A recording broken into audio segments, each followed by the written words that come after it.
देखो 10 क्लास का चैप्टर है ना वास्तविक संख्या। क्या पढ़ना है? वास्तविक संख्या पढ़ना है ना। थोड़ा सा ध्यान दीजिएगा, 100% आ जाएगा ना।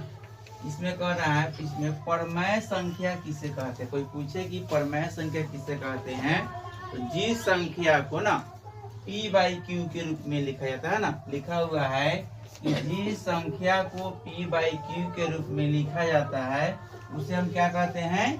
परमेय संख्या कहते हैं। जैसे 1/2, 3/4 इत्यादि, -3/4 इत्यादि। हो गया, संख्या बढ़ जाएगा। अब क्या कोई पूछे कि अपरमेय संख्या किसे कहते हैं, तो जिस संख्या को p/q के रूप में नहीं लिखा जाता है उसे हम क्या कहते हैं? अपरमेय संख्या कहते हैं। जैसे √2, √3, √7/2, -√5/3 इत्यादि। अब कोई पूछे वास्तविक संख्या किसे कहते हैं, सभी परमेय संख्या और अपरमेय संख्या को साथ लेने पर वास्तविक संख्याओं का संग्रह प्राप्त होता है, उसे हम क्या कहते हैं? वास्तविक संख्या कहते हैं। जैसे लिख दिया 1/2, -3/4, √2, √3, 7/2 और -√5/3 इत्यादि। हो गया।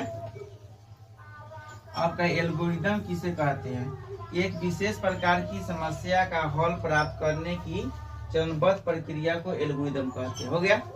उसके बाद में क्या है? प्रेमिक या लेमा किसे कहते हैं? लेमा एक सिद्ध कथन होता है जिसकी सहायता से दूसरे कथन को सिद्ध किया जाता है ना। हो गया। अब अगला है सूत्र याद करना है।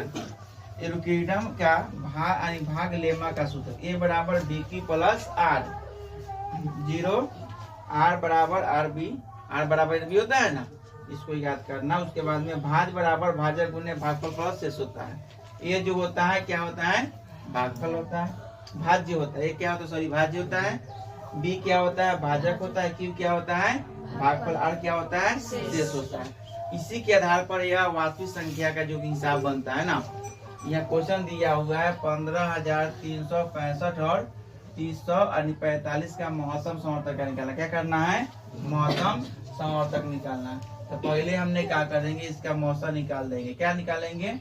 15,365 का मौसा पहले निकाल देंगे। निकालने के लिए कितना कई मरतबे कटेगा? 5 मरतबे। कितना आएगा? 15,225 ना। 0 कितना आएगा? 140 ना। कट गया। फिर इसमें क्या करेंगे? 30, 45